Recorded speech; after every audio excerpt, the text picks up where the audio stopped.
Patrick Adler. Qui naquit un 9 avril? Ryan Bensetti, Dennis Quaid, Jean-Paul Belmondo et André Manoukian. Né à Lyon, au milieu des bouchons, le petit André, très vite surnommé Dédé, comme Dédé la Malice, va vite chercher à s'extirper des embouteillages de la vie pour vivre libre. S'il est fils de commerçant dans le prêt-à-porter, lui est prêt-à-porter, mais la bonne part en musique, qu'il consignera sur papier d'Arménie pour rester fidèle à ses origines. L'Arménie, c'est pas facile à situer sur la carte.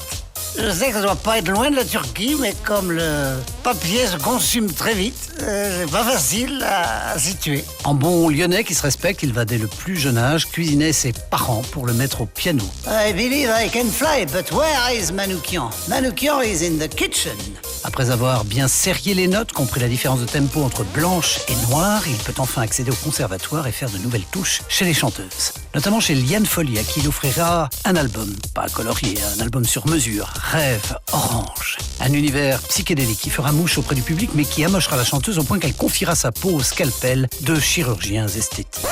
Alors que Liane se détresse, Dédé Doigt de Fée, qui meurt d'en découdre, se déstresse en acquérant de nouvelles lettres de noblesse comme jurer la nouvelle star. Ces formules alambiquées que seul le Parnasse des philosophes mélomanes ne peut décrypter font désormais de lui le grand prêtre du son. Il devient la quintessence du classique et du moderne. Dédé se mélange à Tété, chronique sur France Inter et va toujours plus haut, puisqu'il prêche non pas dans le désert, mais en altitude pour faire découvrir les grands airs du jazz dans l'air pur de Chamonix. Bon anniversaire, André. Pour les autres natifs du même jour, on verra cela l'année prochaine.